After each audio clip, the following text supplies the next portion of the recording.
નમસ્તે, હું doctor Bipin Bhimani, neurophysician, Wellcare and Neuromax hospital Rajkot.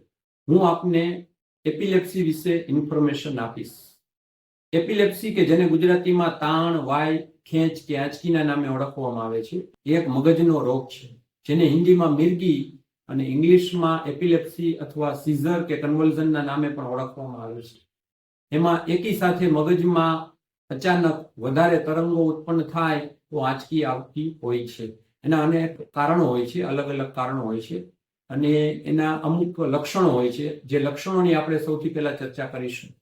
દર્દી અચાનક બેભાન થઈ જાય, પડી જાય, ચીસ પાડે, દર્દીની આંખ તરવાઈ જાય, યુરિન કપડામાં પાસ થઈ જાય અથવા જીભ દાંત વચ્ચે આવી જાય કે જેને ટંગ બાઇટ કહેવામાં આવે છે, આવું થઈ શકે છે.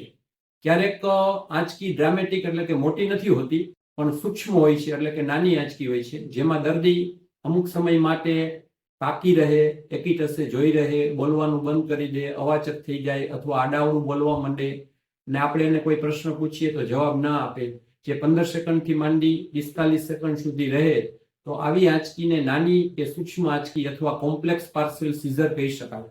ક્યારેક દર્દીના હાથમાંથી ઝર્ક આવવાથી ચાનો કપ, પાણીનો ગ્લાસ પડી જાય કે પગમાં ઝર્ક આવે કે મોબાઈલ પડી જાય, તો આવા જર્ક્સને માયોક્લોનિક જર્ક્સ કહેવામાં આવે છે. એ પણ એક આંચકીનો સૂક્ષ્મ પ્રકાર છે. આંચકી આવે ત્યારે દર્દીએ અને એમના સગાવાલાએ શું કરવું કે શું ન કરવું એની આપણે ચર્ચા કરીશું.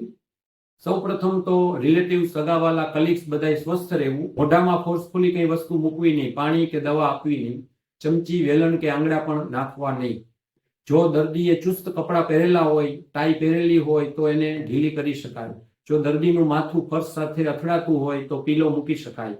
દર્દીને આ આંચકી એ મગજનો રોગ છે, હૃદયનો રોગ નથી, એટલે કે CPR, કાર્ડિયોપલ્મોનરી રિસસિટેશન આપવું નહીં, કૃત્રિમ શ્વાસોશ્વાસ કરવા નહીં.